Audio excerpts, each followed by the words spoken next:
Hello and welcome. For China Solved, I'm Andrew Hubert, and this is the China Negotiator. So you're in a trade war, episode 37. When both sides blink, it looks just like young love. What are we talking about today? Well, both sides seem to have blinked. Is this a caravan, a wall, or the pen? The newest normal. Let's look at each one of those in a little more detail.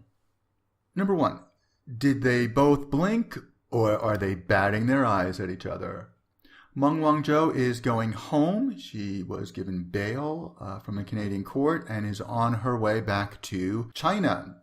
A Canadian diplomat has gone missing in China. I'm sure that's a coincidence. And the fact that Meng Wanzhou is out on bail means this whole thing can come back in a few weeks, or it could fizzle out completely. Remember, she was arrested by the Canadians, and that's who issued bail, so that's where she'll be returning for that trial. Meanwhile, China has lowered its punitive tariff on U.S. cars coming from the United States into the China market, and those tariffs have come down from about 40% to 15%. The question of, does China want more U.S. cars, and don't Chinese people have access to U.S. cars built in China already? That's not important. This could be a big win. Let's watch the Dow when it opens on December 12th, and I'm taking this as a good sign, cautiously. Did Trump offer to get involved in the Meng Wanzhou case? Well, we saw headlines saying that he was willing to get involved, so maybe he did. I don't know. We're used to this already. This would have been a huge deal in any other administration. But this is just the new normal, and we're looking at this as a smoke signal that Lighthizer, Bolton, and Navarro are, if not out of the picture, at least taking a lower profile. Tune in next week for more details on the reality show U.S.-China Tradewar. So does this give us any more light on where this negotiation, where this relationship might be headed? Well, we don't get much news from the White House, so we have to do a little analysis and look for signs where we can find them. This administration has three basic negotiating tracks. It rallies the base, it goes on symbolic crusades, and it takes quick, decisive action. To caravan something nowadays is to grab headlines with a dramatic story of life-threatening import for a couple of days and then never speak of it again. Can the China story be caravanned? Yes, quite easily with almost no inconvenience. It's not even making headlines on its own now. The only time the media pays any attention to the China trade war is when it has a direct impact on the Dow Jones levels. The arrest was the most exciting element of the whole story, and if Meng Wanzhou goes back to China, we're not going to hear from her for a long time. The wall springs eternal. The second big approach is the wall. With the wall, you are making big claims about an imminent threat. There's always confusion about who is actually footing the bill, and this usually takes the form of a campaign promise, even if the campaign's over. And this will be the compromise. If the U.S. decides it does want to fizzle this, it's going to fizzle it with this kind of approach. The wall represents a symbolic cause, but the costs are real. And as costs mount up, it's very easy to move on to another symbolic cause. So right now you're seeing the government shutdown is becoming a big priority, and that is pushing China off the headlines. If there's going to be a compromise, this is how it's going to look. The only people who really believe in the campaign promise approach are pretty easily satisfied with symbolic gains. And I think both sides are starting to recognize that in this case. Trump likes to sign these executive orders on TV. You'll remember his greatest hits like pulling out of the Paris Climate Accord, pulling out of the Trans-Pacific Partnership, and pulling out of the Iran Treaty. If sanctions and executive order are ever used in the same sentence about China, is very, very bad news. The newest normal.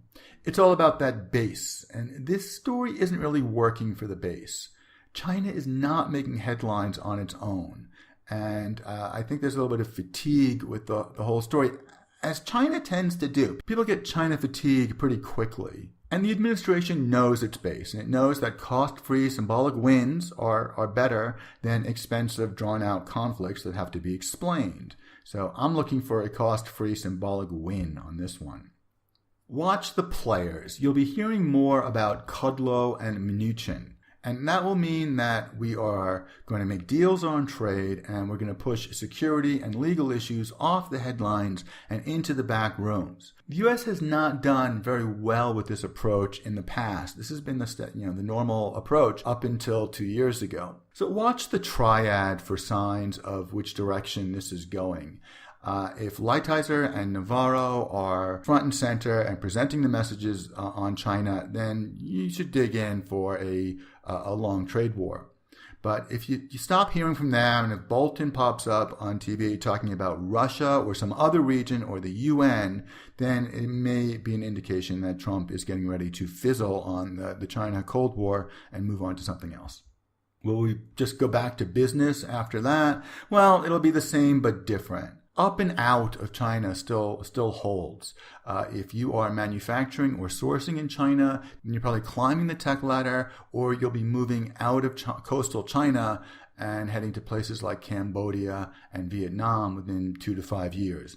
Up and out is not necessarily bad news for you. It just means that you'll be getting priced or teched out of coastal Chinese manufacturing centers.